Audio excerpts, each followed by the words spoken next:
Dieu soit béni. Je vous invite donc à ouvrir l'Écriture dans le livre du prophète Ésaïe, au chapitre 43, le livre du prophète Ésaïe. Et nous ferons la lecture à partir du verset 15 du chapitre 43.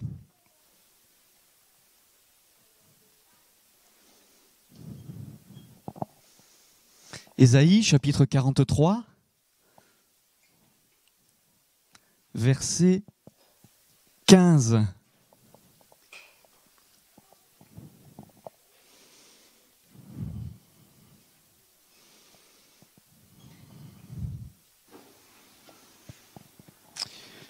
Je suis l'Éternel, votre Saint, le Créateur d'Israël, votre Roi.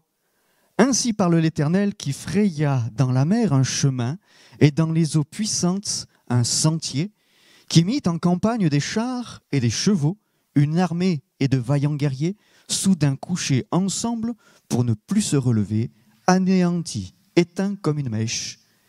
Ne pensez plus aux événements passés et ne considérez plus ce qui est ancien. Voici, je vais faire une chose nouvelle sur le point d'arriver. Ne la connaîtrez-vous pas ? Je mettrai un chemin dans le désert et des fleuves dans la solitude. Les bêtes des champs me glorifieront, les chacals et les autruches, parce que j'aurai mis des eaux dans le désert, des fleuves dans la solitude, pour abreuver mon peuple, mon élu, le peuple que je me suis formé, publiera mes louanges. Amen. Que Dieu soit béni. Le peuple que je me suis formé publiera mes louanges, dit Dieu. Et ce matin, nous avons et nous continuons de publier les louanges de notre Dieu. Il en est digne, que son nom soit béni. Que son nom soit béni. Il y a un mot qui m'a interpellé dans cette lecture, dans ce passage, c'est celui de la solitude. Ça peut arriver, n'est-ce pas ? De se sentir seul. Je relis verset 19. Je vais faire une chose nouvelle sur le point d'arriver. Ne la connaîtrez-vous pas ? Je mettrai un chemin dans le désert et des fleuves dans la solitude. Les bêtes des champs me glorifieront, les chacals et les autruches, parce que j'aurai mis des eaux dans le désert, des fleuves dans la solitude, pour abreuver mon peuple, mon élu. Voilà que le peuple de Dieu reçoit cette parole d'encouragement de la part de Dieu. Il n'est pas seul. Il n'est pas seul parce que Dieu est avec lui. Voilà un peuple qui se pensait seul dans ce monde. Un peuple qui avait quitté Babylone, et pour ceux qui ont suivi il y a plusieurs semaines, voire mois de cela, notre étude sur les cantiques des degrés, le mercredi soir, on avait parlé de ce peuple qui quittait, qui partait de Babylone, qui crainte qui étaient les leurs, parce qu'ils allaient devoir passer par des sentiers, par des chemins, par des régions qui étaient dangereuses, arides, desséchées, avec bon nombre de dangers.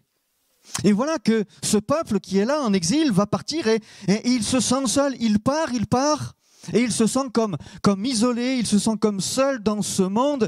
Et pour certains, parfois, la pensée pourrait venir de revenir en arrière. Non ? Souvenez-vous, lorsque le peuple hébreu, par exemple, est sorti de l'Égypte et qu'il se retrouve, d'ailleurs, nous avons lu le texte dont il est fait mention, il en est fait mention aussi, ce peuple qui, à un moment donné, voyant cette armée et ces chars qui les pourchassaient, disait à Moïse, mais que nous as-tu fait ? Nous aurions mieux fait de rester, et maintenant nous voilà prêts à mourir, pris au piège entre une mer et une armée. L'idée de vouloir revenir en arrière, pourquoi ? Parce qu'il y a ce sentiment de solitude. Or, Dieu nous a appelés, merci Seigneur, à quitter ce monde.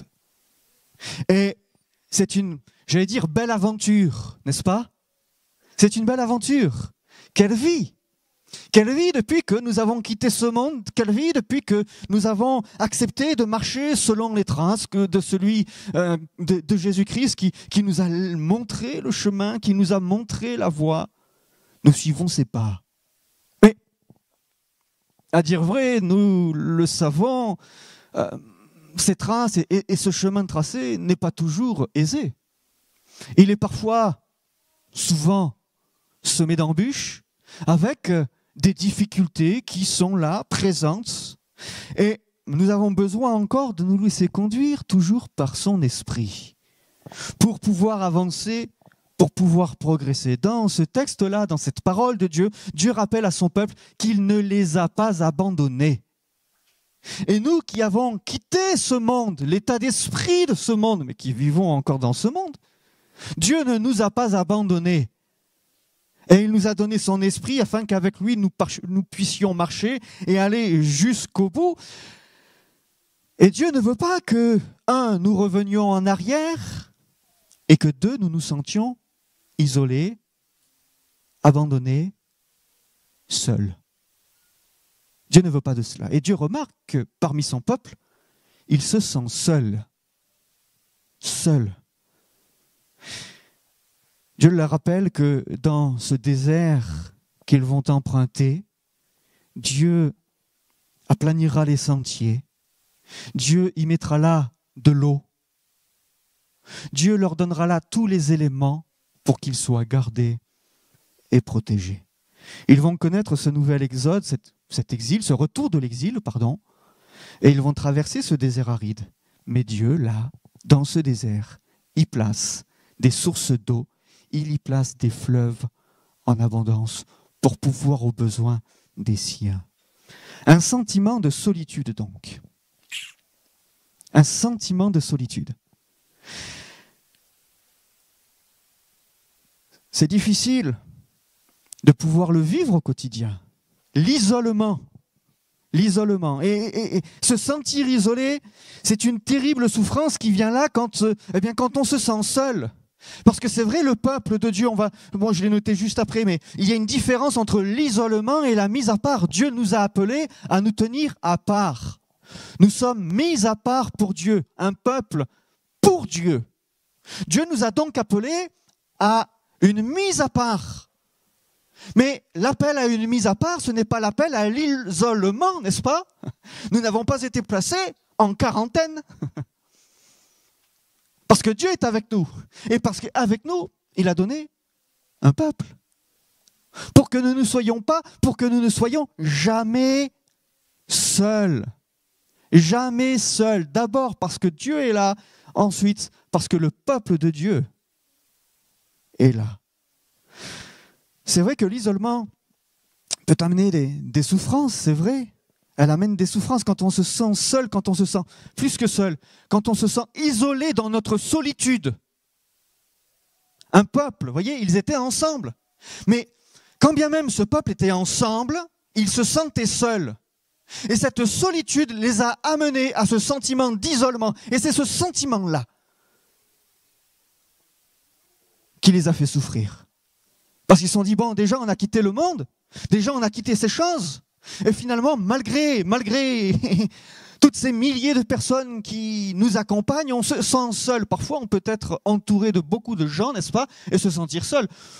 L'exemple, la veuve de Naïn, qui va enterrer son fils et qui, malgré la ville qui l'entoure, les pleureuses qui sont là, et qui compatissent et qui partagent sa souffrance, malgré ce cortège qui est là, cette femme se sent terriblement seule. Et pourtant, elle ne l'est pas, mais elle se sent seule. Qui se sent seul aujourd'hui? Malgré la foule, malgré la présence du peuple de Dieu, qui se sent seul? Et vous savez ce qui se passe quand on est touché par ce sentiment de solitude, je dirais d'isolement? On a tendance à vouloir retrouver les chemins passés. Eh oui. De revenir aux sources. Pourquoi? Parce que ça sécurise. Ça sécurise. Revenir aux sources. Retrouver les choses passées dans notre solitude et dans notre isolement, sentiment d'isolement. Ça rassure. Ça rassure. Jésus a pu dire, « Je ne te prie pas de les ôter du monde, mais de les préserver du mal. Ils ne sont pas du monde comme moi, je ne suis pas du monde. » Et c'est vrai. Il est une réalité que nous devons considérer encore aujourd'hui, c'est que nous sommes dans ce monde, mais nous ne sommes pas du monde. Voilà. Et cette réalité, elle est là, et elle n'est pas pour nous nuire. Elle n'est pas pour nous mettre en difficulté, mais elle est nécessaire, elle est salutaire, parce que vous le savez, il est question du salut de nos âmes. Et nous voulons avec lui passer l'éternité, que son nom soit béni. Alors je crois que en tant que chrétiens et en tant que peuple, nous avons besoin d'apprendre à gérer cette réalité qui peut nous toucher au quotidien. Nous avons besoin d'apprendre à gérer cela. Parce que oui, nous pouvons nous sentir seuls. Oui, nous pouvons nous sentir incompris de ce monde qui nous entoure. Oui, soit. Oui, parfois, le monde et la société, les événements peuvent nous terrifier, peuvent nous faire peur. Oui, parfois, le chemin qui est tracé, et quand on voit les difficultés qui se présentent, quand bien même on ne sait pas encore tout ce qui va se produire, eh bien, des gens pourraient se dire, oh là là, mais que va-t-il se passer? On ne veut pas, on n'ose pas. Et il y a de la résistance et on se sent d'un côté déboussolé parce qu'on a quitté ce monde que l'on connaissait, dans lequel nous avions nos fondements, dans lequel nous avions nos bases, dans lequel nous avions notre sécurité. On l'a quitté pour emprunter un chemin plein d'inconnus. Un chemin plein d'inconnus et un chemin comme le peuple hébreu qui retournait de l'exil, qui n'était pas facile. Un chemin qui était plein de dangers, un désert aride et desséché. Qui a envie de traverser de tels déserts dans les conditions qui étaient les leurs en ce temps-là, n'est-ce pas? À l'époque, si jamais il y avait une carence en eau, on ne pouvait pas prendre le téléphone portable et puis dire à commander sur Amazon, voilà, allez, 500 litres d'eau, ça y est, c'est fait. Et puis Amazon, vous savez, ils arrivent, ou la poste arrive et puis ils nous apporte, voilà. Et des haricots verts, alors voilà, des haricots verts, voilà. Et des patates. Et on commande tout. Et non, là, il n'y avait pas de commande, hein. Il n'y avait pas de livreur. C'est-à-dire qu'ils partaient, et c'était l'inconnu. Ce qu'ils savaient, c'est que les terrains, les circonstances étaient difficiles, et ça, c'était leur crainte, et il fallait qu'ils se laissent conduire. Il fallait qu'il se laisse conduire et qu'il apprenne ce que c'est que de marcher selon l'Esprit, se laisser conduire par l'Esprit de Dieu. Oh, que Dieu nous aide encore, parce que je crois que quand bien même aujourd'hui nous avons tout ce qu'il faut pour passer les commandes, si jamais on n'avait plus d'haricots verts, si jamais on n'avait plus suffisamment d'eau, voilà, on va sur le drive et puis on fait la commande si on ne peut pas se déplacer, sinon on y va, c'est à côté, à proximité, bref, nous avons tout ce qu'il faut, mais quand même, dans le domaine de la marche chrétienne, parfois il en est autrement. Alors, quelle est notre réaction pour nous? Je le disais, apprendre à gérer cela. Et nous voyons dans la Bible des hommes de Dieu qui ont dû apprendre à gérer cela. Et je pense qu'au travers de leur vie, nous avons encore une source immense d'enseignement, que Dieu soit béni. La solitude, le dictionnaire dit que c'est la situation d'une personne qui est seule ou presque seule, d'une façon durable ou momentanée. C'est ça la solitude. Mais, vous savez, il y a une différence entre la solitude, quelqu'un qui est seul, et quelqu'un qui est solitaire. Solitaire, c'est qui vit seul dans la solitude, esseulé, seul, et qui se sent seul. Mais le solitaire, c'est quelqu'un qui, à un moment donné, fait le choix de se retirer. Mais nous savons ce que dit l'Écriture. Celui qui se tient à l'écart cherche ce qui lui plaît. Et ce matin, nous ne voulons pas nous tenir à l'écart, mais nous voulons encore nous approcher de Dieu et parmi le peuple de Dieu, pouvoir encore nous rassembler, nous retrouver, parce que nous avons besoin de lui. À un moment donné, il y a un homme de Dieu qui s'est retiré. Et il a lui-même décidé de traverser le désert. C'était son choix. Pour rechercher Dieu d'une certaine manière. Mais parce qu'il a fui. Il a fui Élie. Élie a été un temps solitaire. Vous vous souvenez de ces choses dans le premier livre des rois, chapitre 18, 19 de mémoire. Élie va vivre ce moment grand, glorieux. L'autel par Dieu va être consumé. Dieu est le Dieu unique. Il est le Dieu véritable. Les 452 prophètes de Baal passaient sous le fil de l'épée. Bon. Ça n'a pas plu aux autorités de ce temps-là. Voilà, les 450, comment ça, les 450 prophètes de Baal? Tous morts? Oui, tous morts. Et alors, Élie apprend que Jézabel, ça ne lui a pas plu et qu'elle en veut à sa vie. Alors, que fait-il? Il fuit. Il fuit pourquoi?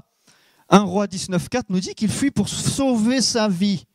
Alors il s'enfuit dans le désert, il s'enfuit seul, et nous savons que là, dans le premier livre des rois, Élie va faire une prière importante, grave. Que va-t-il demander à Dieu? Que demande-t-il à Dieu, Élie? Il demande la mort.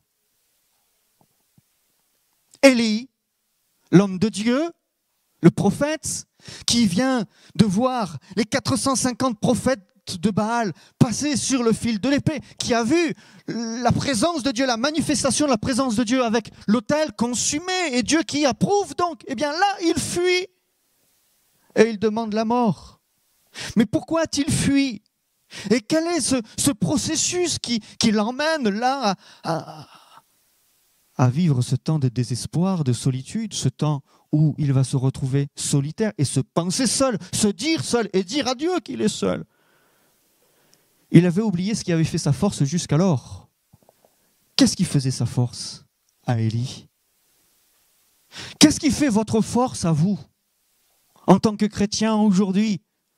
Même s'il n'y a pas une armée qui vous pourchasse, enfin quand même, il y a un combat spirituel que nous livrons. Qu'est-ce qui fait votre force? Qu'est-ce qui fait la force du chrétien? Qu'est-ce qui fait la force du peuple de Dieu, de l'Église de Jésus-Christ, au XXIe siècle encore? La présence de Dieu. La présence de Dieu. Voilà qu'Élie avait oublié une chose, c'est que ce qui faisait sa force, c'est qu'il se tenait dans la présence de son Dieu. Et là, devant la menace et la mort attendue, eh bien, il se rappelle qu'il a sa nature humaine à lui. Il se rappelle que, bon, finalement, il n'est pas meilleur que les autres. Et alors, il pense aux autres. Il pense aux autres. Et il pense à quelqu'un en particulier. C'est pourquoi il ira au mont Horeb. C'est parce qu'il a pensé à Moïse. Oh, je ne suis pas meilleur que Moïse. Mais Moïse, lui, la mer Rouge, il a traversé. Le désert, les 40 années. Lui a marché. Oh, Dieu l'a repris. Mais il a marché les 40 années dans le désert.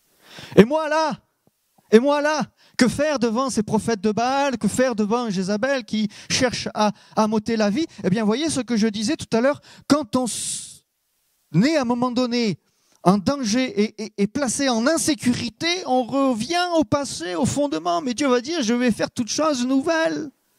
Toute chose nouvelle. Et c'est ce qu'Élie va vivre, connaître, découvrir à Horeb. Le danger, c'est de créer une distance. Ne créons pas de distance. Ne créons pas de distance entre nous et le peuple de Dieu, entre nous et Dieu. Ne créons pas cette distance. Parce que Élie a créé cette distance avec Dieu et avec son peuple. Il a connu ce sentiment de solitude, mais c'était erroné. C'était erroné. Et comme il a connu ce sentiment de solitude, il est devenu solitaire. Et comme il est devenu solitaire, eh bien, il s'est laissé aller au découragement et il a été éprouvé par un découragement intense, enfin, disons-le, une dépression. Élie a connu, Élie, l'homme de Dieu, le prophète, Élie a connu la dépression. Oh, comment ça? Oui. Élie a connu un temps de dépression. Preuve en est, il demande la mort. Il demande à Dieu la mort. La dépression qui est là. Pourquoi? En raison de cette distance qui a été créée. Mais quand même, Élie va s'approcher de Dieu. Mais comment s'approche-t-il de lui? Pour se retrouver devant Dieu, Élie a fait 40 jours de marche. Il arrive au mont Horeb, à la caverne, là où Moïse s'y était trouvé autrefois. Mais les sentiments qu'il éprouvait là n'étaient pas les mêmes que ceux que Moïse avait éprouvés autrefois et en son temps. Voyez? Il arrive au même endroit, au même lieu. Il met 40 jours de marche dans le désert. Et puis il se dit, ben là, je vivrai la même chose que Moïse, homme de Dieu, a vécu aussi en son temps. Et finalement, eh bien, il va voir et découvrir que non. Non. Non, non, non. Il pensait que parce que Dieu avait béni Moïse en son temps d'une certaine manière, que Dieu s'était révélé à Moïse en son temps d'une certaine manière, que Dieu avait agi pour son peuple en son temps d'une certaine manière, que Dieu agirait encore de la même manière. Parce qu'il n'y a rien de nouveau sous le soleil, n'est-ce pas? Et que tout est un éternel recommencement. Enfin, psaume 23, les sentiers de la justice. Hein. Il n'y a pas qu'un seul sentier.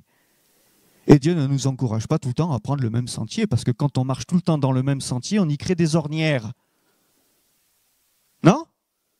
Et quand on est là à tout le temps prendre le même sentier et à créer ces ornières, et finalement on s'emprisonne. Et nous n'y avons plus la même vue.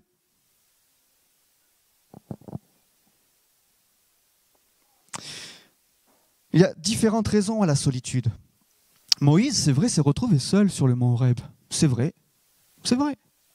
Et c'est pas parce qu'il avait décidé de lui-même de se retrouver seul. Il dit, allez, ce peuple-là, c'est bon, il y en a assez, alors je vais monter moi, à la montagne et puis je passerai mon temps là avec Dieu. Non, non, non. Lorsque Dieu est monté sur la montagne à Horeb, c'était pour réclamer la grâce de Dieu. Ah, si j'ai trouvé grâce à tes yeux, bénis ce peuple, sauve ce peuple, interviens pour ce peuple, fais-lui grâce. Et c'est ça qui a fait que ce sont ces sentiments qui ont amené Moïse à se retrouver au mont Horeb.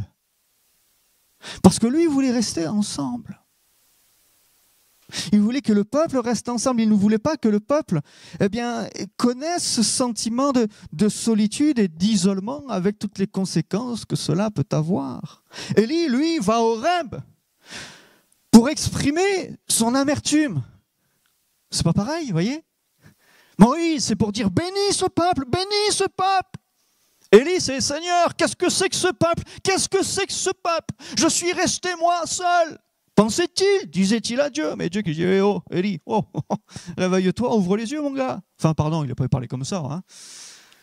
J'en ai gardé, il y en a 7000 qui n'ont pas fléchi le genou devant Baal. 7000, mais enfin Élie, que dis-tu? Que dis-tu, Élie? Quel sentiment! Et voilà que Élie va connaître là un temps de renouvellement. Dieu va le bénir quand même. Dieu va le bénir. Et cet homme de Dieu, Élie, avait vu Dieu agir par le moyen du feu, par le moyen du vent, des éclairs et du tonnerre. Il savait que Dieu se révélait ainsi, qu'il s'était révélé de la sorte à Moïse. Et pensait-il que Dieu allait se révéler de la même manière à lui?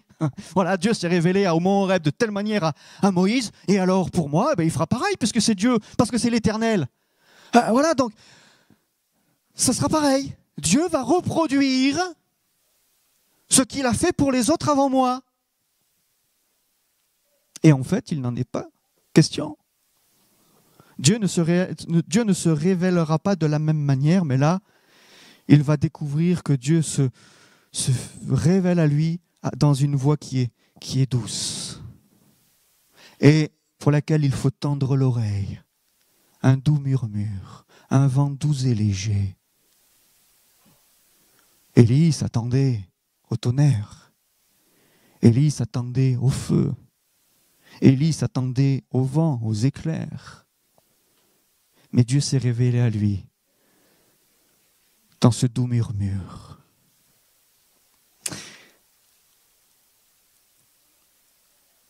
Nous avons lu tout à l'heure, voici, je vais faire une chose nouvelle sur le point d'arriver. Et finalement, pour celui ou celle qui ce matin, qui aujourd'hui, mais depuis plus qu'aujourd'hui, connaîtrait ou connaît ce sentiment de solitude, d'isolement, malgré la foule, malgré le peuple. C'est terrible ça, hein?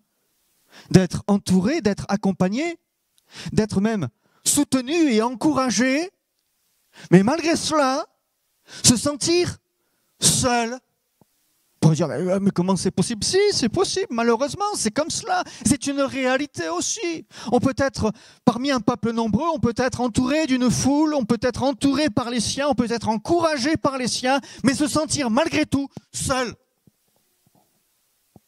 Mais que ce sentiment de solitude ne nous amène pas à devenir solitaires. Parce que nous voyons ce qui s'est passé pour Élie, ce à quoi cela l'a mené, enfin quand bien même cela serait déjà fait, Dieu va faire une chose nouvelle sur le point d'arriver. Ne la connaîtrez-vous pas? Mais bien sûr que si. Dieu veut pour chacun d'entre nous et pour quelqu'un en particulier ce matin, le faire connaître pour que ce soit vécu. Que ce soit vécu, je vais faire une chose nouvelle sur le point d'arriver. Puissions-nous aussi découvrir ou redécouvrir la grâce de Dieu. Amen. Il a fallu qu'Élie redécouvre la grâce de Dieu. Moïse était allé sur le mont Horeb pour réclamer la grâce de Dieu. Élie va sur le mont Horeb et doit redécouvrir ce que c'est que la grâce de Dieu. Et si ce matin quelqu'un redécouvrait la grâce de Dieu? Et si ce matin quelqu'un dans ce temps de désert pouvait dire encore et vivre ce moment de grâce, ce miracle avec Dieu, parce que oui, Dieu est là. Élie a marché 40 jours dans ce désert. 40 jours. On se souvient qu'Israël a marché pendant 40 années dans le désert. Et Dieu l'a nourri. Élie a marché 40 jours dans ce désert et Dieu l'a nourri. Il lui a donné les forces nécessaires pour rebrousser chemin et poursuivre son œuvre. Moïse a passé 40 jours et 40 nuits à parler avec Dieu. Et Dieu a renouvelé ses forces. Jésus a passé 40 jours et 40 nuits dans le désert, sans aucune nourriture.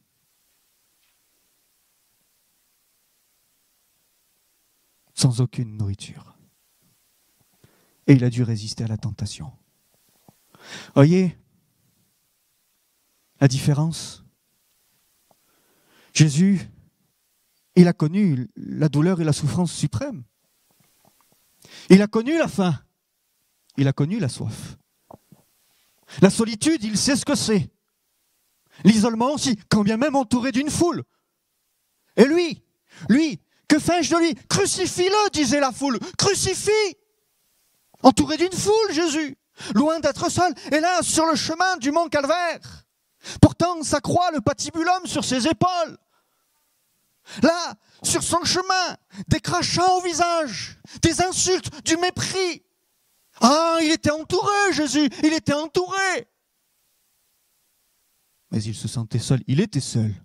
D'ailleurs, ses disciples, vous le savez, pour la plupart, étaient partis se cacher. Seules les femmes l'avaient suivi, et quelques-uns de ses disciples, enfin, d'un petit peu plus loin. Et Jésus a connu la solitude. Mais ce n'était pas un solitaire. Voyez?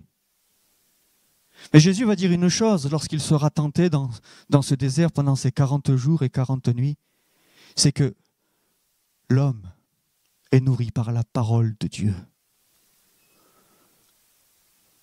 Qui traverse cette période de désert? Mon frère, ma sœur, toi qui marches dans ce désert, toi qui aujourd'hui connais ce temps de solitude, nourris-toi de la parole de Dieu.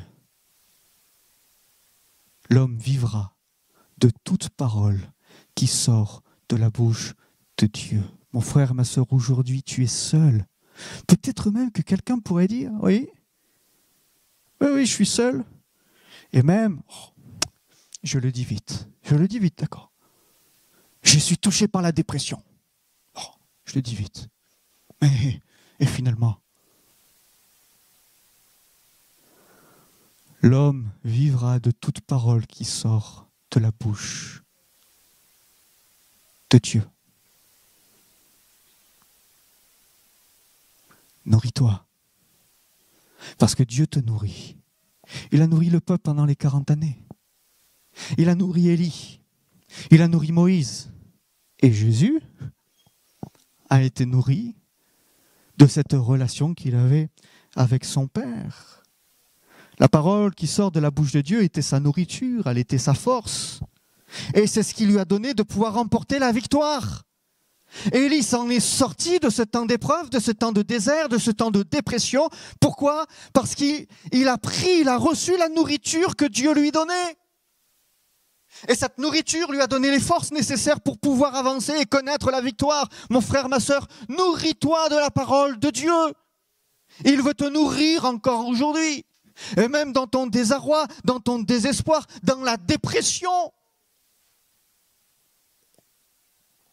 Se nourrir de sa parole.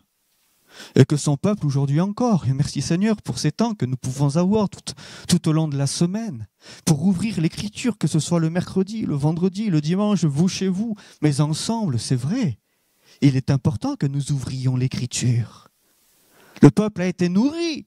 Il a reçu la manne dans le désert pendant ces 40 années et que Dieu soit béni encore pour sa parole que nous pouvons considérer semaine après semaine, ouvrir ensemble et ainsi nourrir nos cœurs, nos âmes. Je vais terminer.